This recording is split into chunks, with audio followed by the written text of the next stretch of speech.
ये कहानी है एक गरीब लड़की जिसका नाम यमुना है और वो मेहनत मजदूरी करके अपने माई बाबू का पेट पालती है। और कहानी के अंत तक जरूर बने रहना, तब कहानी आपको समझ में आएगी। कहानी पूरी जरूर सुनना। कड़कड़ाती धूप में मेहनत करती यमुना पसीने से तरबतर हो रही थी। तभी खाना खाने की छुट्टी हुई। इतने शरीर तोड़ परिश्रम के बाद उसे जोरों की भूख लगी थी। आज माई ने क्या साग भेजा होगा, सोचते हुए उसने अपना खाने का डिब्बा खोला। वो देखकर हैरान रह गई कि डिब्बे में प्याज और सूखी रोटी के सिवाय और कुछ भी नहीं था। यमुना गुस्से में लाल हो रही थी। उसने डिब्बे को वैसे ही वापस बंद कर दिया। तभी उसके बगल में खाना खा रही पार्वती ने पास में खड़े लार टपकाते कुत्ते को देखकर उसके आगे एक सूखी रोटी फेंक दी। कुत्ता भी रोटी देख उसे सूंघकर अलग हो गया। उसे शायद बिस्किट की तमन्ना थी जो इस वक्त उसके नसीब में नहीं थे। यमुना की भूख और गुस्सा दोनों ही अपनी चरम सीमा पर थे। वो उठी और वापस काम पर जाने लगी। तभी पार्वती ने पूछा, क्या हुआ यमुना, खाना क्यों नहीं खा रही है? अरे बोल ना, क्या हुआ? सूखे टिक्कर भेजे हैं माई ने, कैसे खाऊं? सूखे टिक्कर को देखकर तो वो कुत्ता भी भाग गया। फिर भला मैं कैसे खाऊं? अरे आजा, मेरे पास चटनी और थोड़ी साग भी है, खाएगी? नहीं पारो, तू खा ले, मेरा पेट भरा है, जाती हूँ काम पर। कड़ी धूप में पसीना बहता रहा। यमुना काम करती रही। सूरज को भी मानो उस पर दया आ गई, तो वह भी धीरे धीरे अपने तापमान पर नियंत्रण करके ढलने लगा। शाम होने आई। अपनी दिहाड़ी पूरी करके यमुना जब शाम को घर पहुंची तो उसकी माई ने पूछा, यमुना बड़ी थकी थकी लग रही है, क्या बात है, आज काम ज्यादा पड़ गया क्या? यमुना ने गुस्से में जवाब नहीं दिया। उसकी माई ने अधिक ध्यान न देते हुए उसका डिब्बा धोने के लिए उठाया और बाहर चली गई। डिब्बा खोलते ही उसने देखा खाना तो जस का तस रखा है। वो वापस आए और यमुना से पूछा, यमुना खाना क्यों नहीं खाया? इसलिए ऐसी लग रही है, मुंह उतर गया है। क्या हुआ है तुझको? क्या खाती माई? सूखी रोटियां, साग क्यों नहीं बनाई? इतना तो कमा कर लाती हूँ, खाने के लिए तो पैसा कम नहीं पड़ सकता।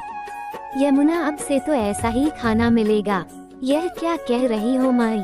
क्यों ऐसा खाना मिलेगा? एक ही दिन में महंगाई इतनी बढ़ गई कि साग लेने के लिए भी पैसा नहीं है।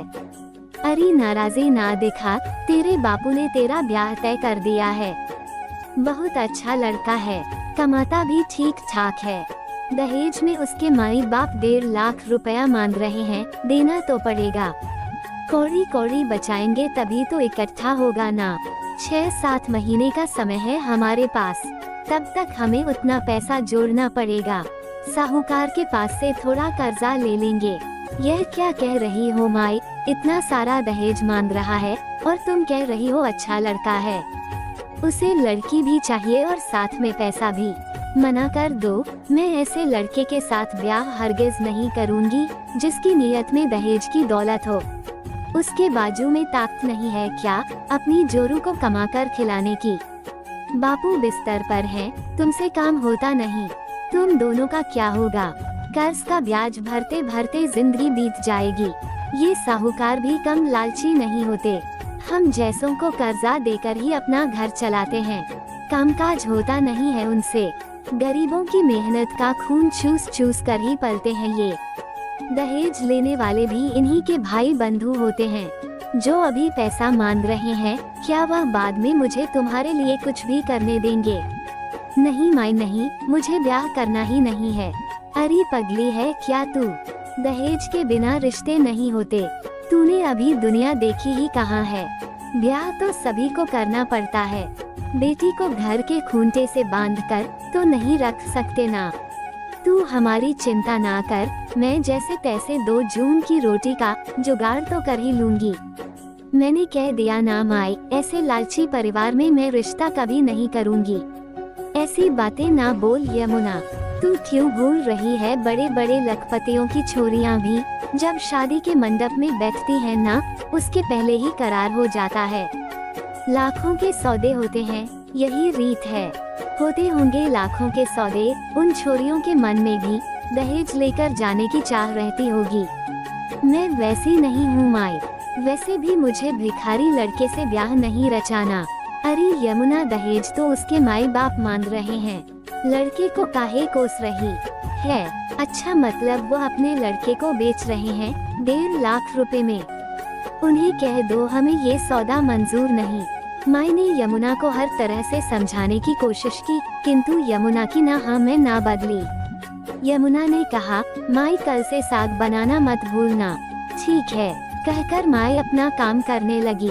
वो हर रोज थोड़ा सा साग बनाकर यमुना के डिब्बे में रख देती और बाकी कच्चा उठाकर गीले कपड़े में रखकर छुपा देती।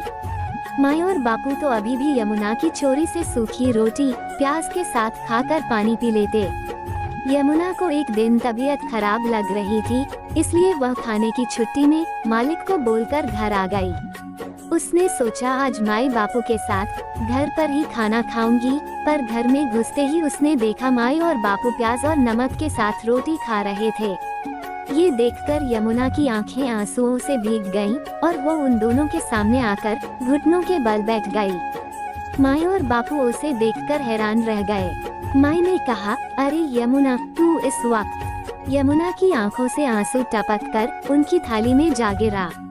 यमुना कुछ भी बोल नहीं पा रही थी, लेकिन उसकी आंखें सब कुछ बोल रही थीं। उसके आंसू देखकर माई और बापू के आंसू भी बह निकले। बापू ने कुछ बोलने के लिए मुंह खोला तो यमुना ने उनके मुंह पर अपनी उंगली रख दी और अपने घुटनों को नीचे कर पालथी मारकर उनके पास बैठ गई। यमुना ने अपना डिब्बा खोला और उसमें से साग निकालकर अपने हाथों से उन्हें पूरा खाना खिलाया। इस समय कोई किसी से कुछ नहीं कह पा रहा था। यमुना के मन में केवल यही विचार आ रहा था कि उसका ये फैसला कितना सही था कि वह दहेज देकर ब्याह नहीं करेगी, वरना उसके माई बापू को शायद जीवन भर नमक के साथ ही रोटी खाना पड़ती। उसके बाद उसने माई से कहा, माई, दो पैसे बचाकर साग के बिना रोटी खाकर आप 1.5 लाख कभी इकट्ठे ना कर पाओगी, बस मेरा दिल दुखाओगी। तुम्हें मेरी कसम, आज के बाद फिर कभी ऐसा किया तो। ठीक है यमुना, तू जीती और मैं हारी। उसके बाद भी यमुना के लिए कई रिश्ते आते रहे, लेकिन हर जगह बात दहेज पर आकर अटक जाती। यमुना अपनी जिद पर अड़ी ही रही। वो अपनी माई से हमेशा एक ही बात कहती थी, माई, दहेज मांगने वालों के लिए मेरे मन में केवल 2 ही बातें आती हैं। एक तो ये कि वे लालची हैं और उनका लालच कभी भी खत्म नहीं होगा, और दूसरी ये कि वे भिखारी हैं, अपने दम पर कमाने की शायद उनकी औकात ही नहीं है। माई, उनके लिए मेरे मन में मान सम्मान कभी नहीं आता। तुम ही बोलो माई, ऐसे परिवार या ऐसे लड़के से रिश्ता में क्यों जोड़ूं जिसका मैं आदर ही ना कर पाऊं?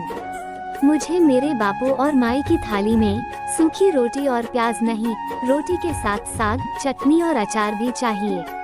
मैं तो ऐसे लड़के से ब्याह करूंगी जो बिना दहेज लिए मुझसे विवाह करे और मुझे मेरे माई बापू के लिए रोटी के साथ साग का भी जुगाड़ करने दे, वही होगा मेरा पति। दोस्तों, ये कहानी कैसी लगी आपको? कहानी अच्छी लगी तो शेयर जरूर करना और कमेंट करके जरूर बताएं, और अच्छी कहानी सुनने के लिए अभी तक हमारे चैनल को सब्सक्राइब नहीं किया है तो चैनल को सब्सक्राइब जरूर कर लें। मिलते हैं अगली वीडियो में, तब तक के लिए आप सभी को राधे राधे।